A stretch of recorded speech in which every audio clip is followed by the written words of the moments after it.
Thwip toy fans, I'm D21Beast and welcome back to my figure review series here on my YouTube channel. And today we're once again looking at those Marvel Legends Infinite series figures released by Hasbro. Before you, we've got the Spider-Man figure, the final figure I need from the Hobgoblin Build-A-Figure wave. Now, if for some inexplicable reason you have no idea who Spider-Man is and have never heard of him, first you might want to lift that rock off of your head, and second, you may want to check out Amazing Fantasy number 15, written by Stan Lee and drawn by Steve Ditko. Of course, that is just his humble beginning, and Spider-Man has been a mainstay and front and center in the Marvel Universe since August of 1962. And he's teamed up with pretty much every hero he's ever crossed paths with. The Fantastic Four, the X-Men, the Avengers, the Guardians, and so on. Well, that's your brief bit of history, guys. Let's say we get Spidey out of the box and see what this guy is all about. As you come down the front of the box, you do have that Hobgoblin Build-A-Figure logo in the upper left. You've got the logo for Spider-Man there towards the center. You've got a window box packaging that does house this Spider-Man figure inside, as well as his numerous accessories and Build-A-Figure piece. You then have the logo for Marvel Legends Infinite Series, and finally the name for the figure at the bottom, Spider-Man. And as we flip this package around, you once again have that Marvel Legends Infinite Series logo in the upper left and the Spider-Man logo in the upper right. You've got a bio for Spider-Man off to the right. Go ahead and pause now to read that. You then have an image of Spider-Man towards the center of the packaging and that logo for the Build-A-Figure Hobgoblin series. And then finally you have all the figures available in this wave with an image of the Build-A-Figure Hobgoblin off to the left. Alright guys, well that's the packaging. Let's say we get Spidey out of the box and see what he's all about.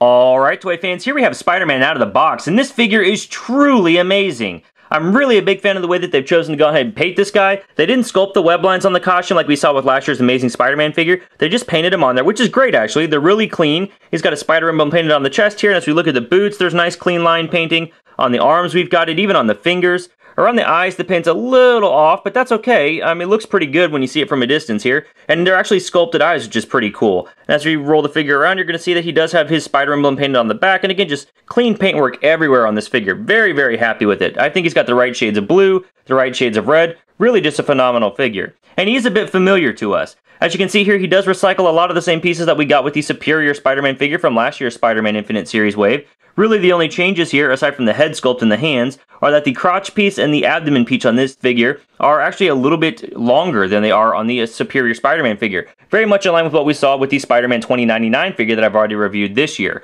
So really a great look for this Spider-Man figure. It even reminds me of the Mark Bagley art style that I grew up reading in the 90s. Let me know in the comments below if you see the Mark Bagley resemblance or if you see a different artist. I'm curious to know what you think. But at first glance, I'm very, very happy with this figure. When it comes to accessories, this Spider-Man figure is a true marvel. Of course, we got our final Hobgoblin Build-A-Figure piece here, and we'll look at that more in detail as we review that figure in another video. But then he has all of these hands. He's got the two he's already got on, but then he has a full set of web-looping hands, a full set of wall-crawling hands, and a full set of fisted hands. And every one of these hands is molded in red plastic with very clean black line work here on the hands to show the webbing on both the fingers and the back of the hands. It just looks really good overall. And then he's got this completely unexpected but completely great accessory, this slice of pizza. And this slice of pizza you can see here does have painted pepperonis on it, and the texturing on the crust is there. There's even texture on the bottom of the slice of pizza like it came off of an actual pizza pan, so really nice attention to detail there. And with this Spider-Man figure with the open wall-crawling hand, you can actually put this slice of pizza in his hand and pose him holding a slice of pizza, which I think is just awesome, especially for a hero from New York. But the fun doesn't stop there. Spider-Man's even got an interchangeable head sculpt. You can pull off this masked head, comes off pretty easily, has a nice ball joint here, and then put on this Peter Parker unmasked head, half unmasked. It just slides onto the figure very nicely there, and you can see that he's grinning at his adoring public, or even ready to eat that slice of pizza that we had before. Or, if he's feeling in the mood... You want me to what? No, really! I saw this in a movie once! Ugh. Haha, so really a simply fantastic set of accessories.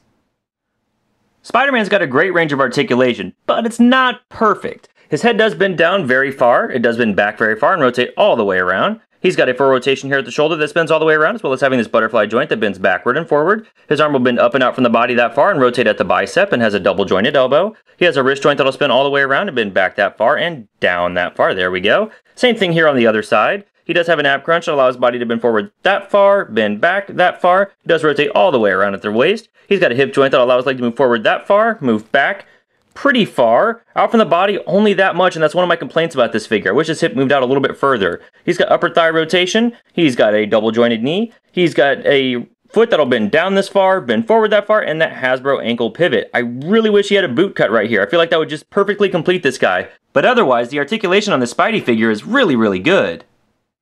Height-wise, we can see that Spider-Man does stand right about 6¼ inches tall.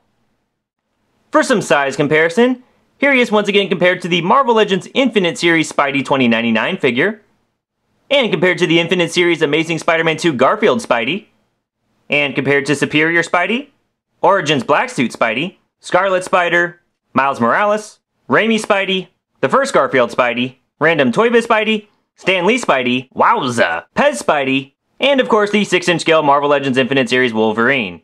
What kind of twisted fever dream is this? Yep, there's the exit.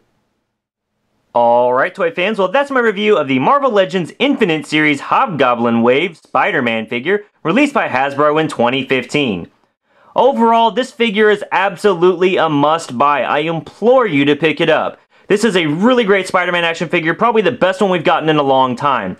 As I take a second and third look on my Spider-Man, I do notice a little bit of paint scuffs in the inside of his left arm, but really I'm very happy with how the paint turned out. I think he's got a great range of accessories. My only gripes about this figure are that I wish he had better hip articulation, and I do wish he had a boot swivel. Outside of that, this guy is perfect. Plus, he's 2 per case, so he should be pretty easy to find. Well, that's my review, guys. Thank you so much for watching. Stay tuned for that Hobgoblin Build-A-Figure review coming soon. And if you like what you saw here, please feel free to rate, share, subscribe, and we'll catch you next time.